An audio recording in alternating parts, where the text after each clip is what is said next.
My name is Renata Voss, and I was 29 years old the morning I came home from 14 months in Kuwait to find my name on a deed I had never signed, transferring my half of our mother's house to a man I had never heard of. The closing had happened 11 days before my flight landed. My brother had my signature on it. I had been in the desert.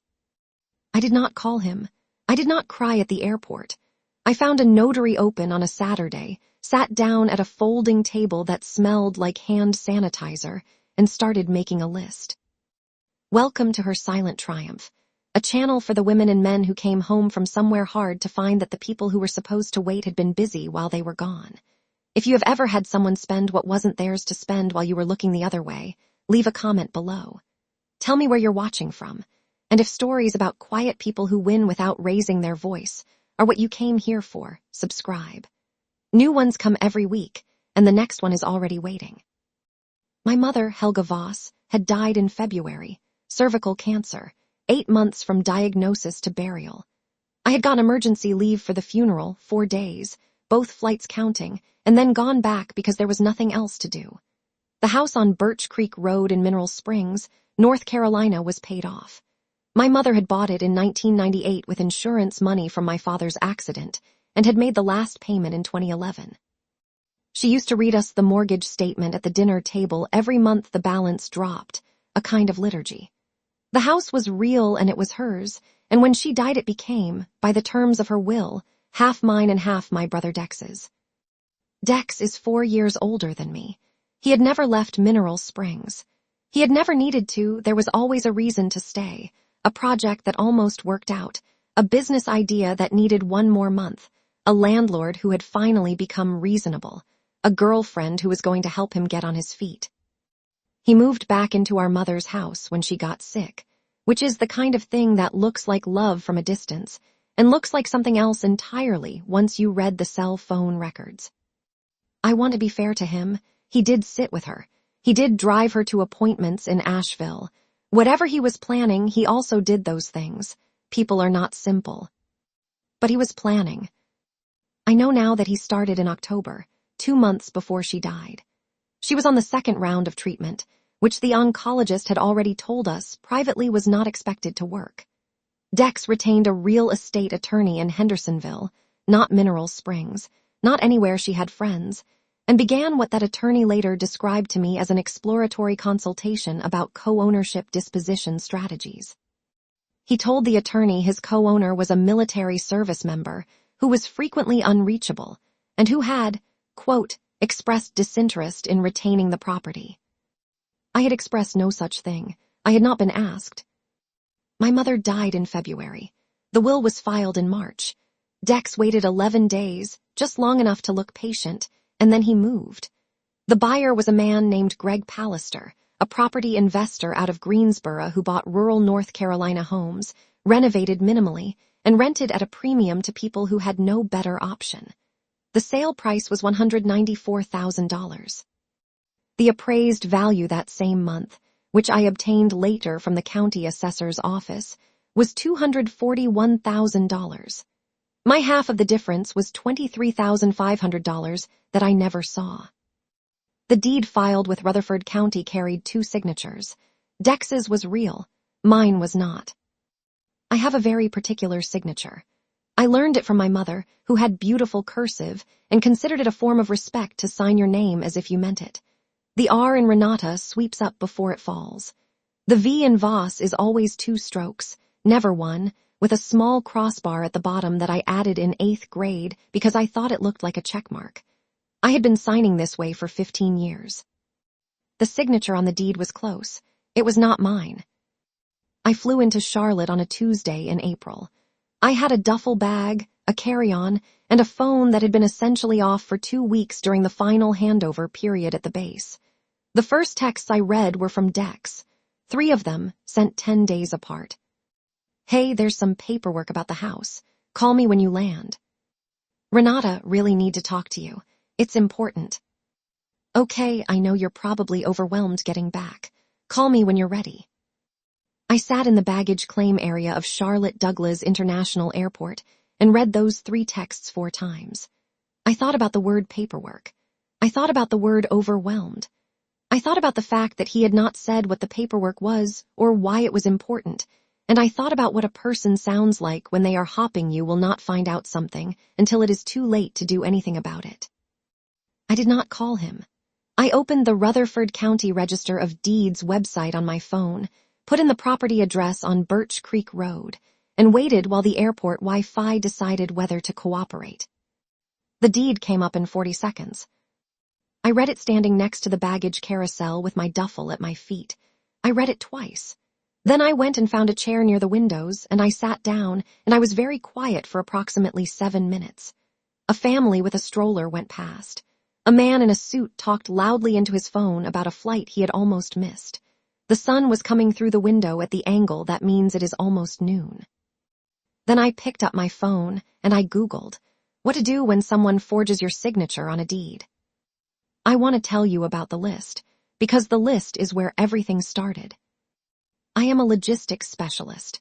I have spent 6 years in the Army organizing the movement of equipment, people, and supplies in environments where a mistake means something much worse than an angry client.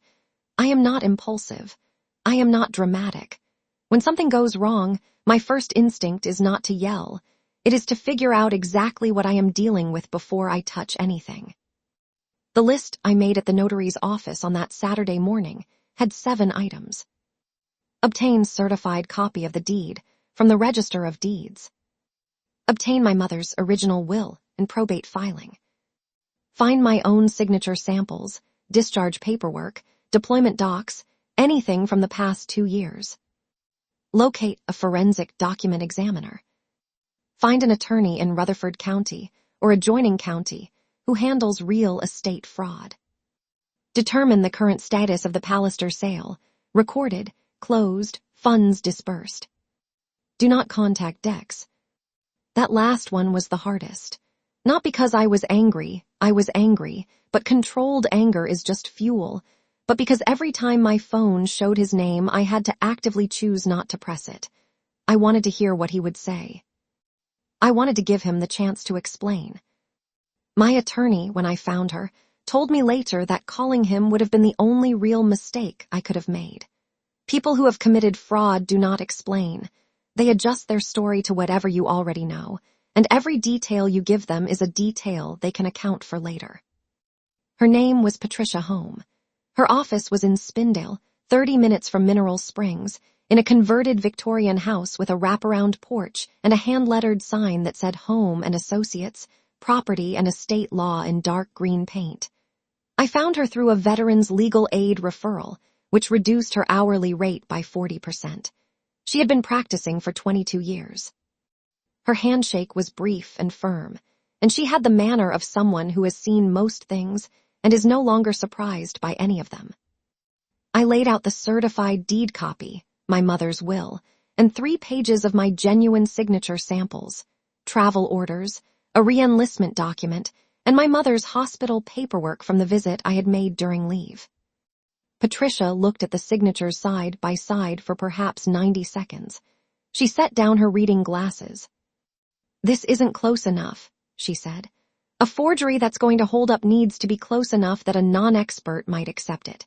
This is close enough to fool someone who's never seen your real signature but hasn't been analyzed. The crossbar on the V alone is going to be the end of this." Then she told me what we were dealing with. Deed fraud, executing a fraudulent deed in North Carolina, is a Class I felony. Beyond the criminal exposure, the civil picture was also significant. The sale had closed, but not without complications. Greg Pallister had purchased title insurance, as buyers typically do, and that insurance company had an interest in this outcome that was not aligned with Dex's. "Title insurance companies," Patricia said, setting her glasses back on, "do not like fraud. They have attorneys on retainer whose entire job is this situation. They will work with us because the alternative for them is a payout." She paused. "Your brother didn't just forge your name on a deed. He filed that deed with the county. He represented to a title company that he had authority to convey the full property. He represented to a buyer that the title was clean. Every one of those is its own exposure. How much contact have you had with him since you landed?" "None." She nodded as if this was the correct answer to a test she had administered many times. Good, keep it that way. I had been staying in a motel in Forest City for a week by then. I had not gone to Birch Creek Road. I had driven past it once at dusk from the end of the street. The porch light was on, the same porch light my mother had replaced the bulb in every October, climbing the step stool in her garden clogs, refusing help. There was an unfamiliar car in the driveway. The hydrangeas along the front walk, which she had planted the year I started middle school, were just beginning to come in. I drove away. I had what I needed to know. Here is what Dex did not know, and what I had not known either until Patricia's paralegal pulled the full title chain. My mother had taken out a home equity line of credit in 2019, small $18,000, which she had used to replace the roof and the HVAC system. She had told me about the roof at the time, and I had offered to help pay it back. She had said no, she was handling it. What she had not mentioned, and what Dex apparently had not discovered either, was that she had never drawn on the full line. The remaining available balance, $11,400, was attached to the property as a lien. When Pallister's title search turned up the lien during closing, his attorney had required it to be satisfied before the transaction could close. Dex had not had $11,400, so he had borrowed it. Patricia found the record from a private lender at 11% interest, structured as a personal loan secured against his expected proceeds from the sale. The proceeds had been dispersed. He had paid back the loan principal. What remained, after the loan repayment and the attorney fees and the agent's commission, was approximately $71,000. My share of a legitimate sale at a legitimate price would have been $120,500. What he had taken, in total, my share of the proceeds at the fraudulent price, plus the difference between the fraudulent price and market value, was $97,000. He had done all of this for $71,000. I looked at that number for a long time. He had burned his sister's signature, his mother's house, and his own future for $71,000. Not because he was evil, I think. Because he was scared, and scared people do the thing that feels like it will fix the problem, and they tell themselves they will explain later, and later never comes because they are too ashamed, and shame becomes resentment, and resentment becomes a story where they are the one who was wronged. I understood the math. I did not forgive it. Patricia filed the complaint with the Rutherford County Sheriff's Office on a Thursday. The forensic document examiner's report, 7 pages, specific, technical, focused entirely on the V in Voss and the particular angle of the R, was attached as an exhibit.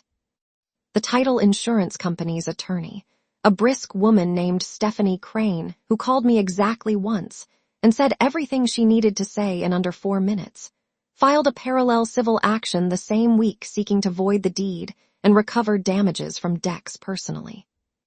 Neither of us told him it was coming. He found out on a Friday afternoon when 2 investigators from the sheriff's office knocked on the door of the apartment he had rented in Asheville with part of the $71,000. Patricia had, at my request, also sent him a certified letter that arrived the same day, not to tip him off, but so that he would have it in hand when the investigators left, so he could not later claim he did not understand what he was facing. The letter was 1 page. It laid out the situation in plain language. It did not accuse. It did not threaten. It stated facts and attached 2 exhibits, a copy of the forensic examiner's report and a copy of the title company's civil filing. The last paragraph said that any communication regarding resolution should be directed to Patricia Holmes' office and not to me personally.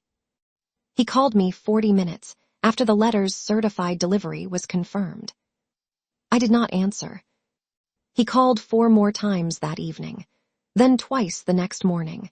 Then he sent a text that said, "Renata, please, I can explain this." Then nothing for 2 days. Then a voicemail from a number I didn't recognize, his attorney. It turned out asking Patricia to schedule a call. I went to Birch Creek Road on a Sunday afternoon 3 weeks after the civil filing. Pallister had been notified by his own title insurance company that the deed was under challenge and that the property's status was in dispute. He had not moved anyone in yet. He had been in the process of scheduling renovations when the letter from Stephanie Crane's office arrived. The house was empty. Patricia had arranged a walkthrough. It was a courtesy, nothing more. The legal process would take its own time, and nothing about that walkthrough changed what was going to happen. But I needed to go.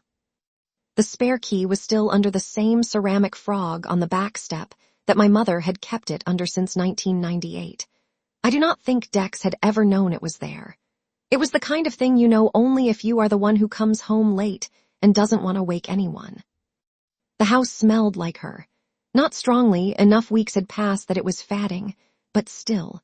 Wool, and the particular soap she had ordered from a catalog in Vermont, and something underneath both of those that was just the specific air of that specific house on that specific road. I stood in the kitchen for a while and let myself feel it. Her recipe box was still on the counter. Dex had taken the television and the good lamp and whatever else he had valued, but he had left the recipe box. It was wooden, painted blue, with a small ceramic chicken on the lid that she had brought back from a church trip to Asheville in 2004. Inside, index cards in her handwriting. Sauerbraten, Pfeffernuss, the applesauce cake she made every Christmas. The chicken soup she made when we were sick, which was better than any other chicken soup I have ever eaten, and which I have never been able to replicate despite having the recipe card in my hand. I took the recipe box. I left everything else for the process to sort out. The resolution took 4 months. I will not give you every procedural detail because procedural details are not the point. The point is this. The deed was voided. The county recorded a corrective deed restoring the property to joint ownership of the Voss estate, pending probate finalization. Hallister was made whole by his title insurance company and released his claim to the property without litigation, which was faster than anyone had expected, and which Patricia attributed to Stephanie Crane's particular way of explaining things to buyers' attorneys. Dex pled guilty to a reduced charge, felony filing of a fraudulent instrument, in exchange for full restitution and 2 years of supervised probation. The restitution figure was $97,000, which his attorney negotiated to be paid in structured installments from whatever he earned over the following 4 years. He would be paying me from his paychecks, monthly, for 4 years, the way my mother had read us the mortgage balance dropping. He did not go to prison. I had not wanted him to go to prison. I had wanted the house and the record corrected and him to understand, concretely and irrevocably, what he had done. The probation officer's office would be checking in with him monthly. The conviction would be on his record. The restitution would come out before he saw $1 of his own money. That, I decided, was enough. I sold my half of the house in October, not to a developer, to a couple from Hendersonville, early 30s, first house, 2 small dogs, a vegetable garden they were planning for the back corner of the yard. They had been looking for 14 months. They cried a little at the closing table, which I had not expected. My half of the sale, at full market value, was $124,000. I put most of it into a certificate of deposit. I kept enough out to pay Patricia's final invoice, which she had reduced by more than I had asked her to, and to buy a plane ticket to visit the only friend from my deployment who lived somewhere I had never been. The recipe box came with me. It is on my kitchen counter now, wherever I am. The ceramic chicken still has a small chip on its tail from the time Dex dropped it when we were kids, which my mother fixed with a dot of superglue, and which I used to think was a flaw, and which I now understand is just what it looks like when something has been repaired by someone who didn't want to lose it. My brother called me on Christmas. I let it go to voicemail. He said he was sorry. He said he had known it was wrong and had done it anyway because he was desperate, and he had told himself I was far away and wouldn't notice until it was settled, and he could pay me back without having to explain. He said he didn't expect me to understand. He said he didn't understand it himself anymore. I listened to the voicemail once. I did not save it or delete it. It expired on its own after 30 days, the way voicemails do. There may be a conversation with Dex someday. I don't know. The door is not locked, but I am not standing at it waiting. I am doing other things. What I know is this. He counted on the distance and the chaos of coming home and the assumption that a person who has been away for 14 months is too overwhelmed to notice details. He was right that I was overwhelmed. He was wrong about what overwhelmed people do. Some of them fall apart. Some of them make a list. I made a list. A ceramic chicken with a chip in its tail. A recipe for chicken soup I still cannot get right. A county deed that now says what it should have said from the beginning. That is what I brought home. If someone counted on your distance to do something they knew was wrong, you are not alone. The paperwork is slower than the betrayal. But paperwork does not forget, and neither do we. Share this with someone who needs to hear it. Leave a comment, subscribe, and I will see you in the next one.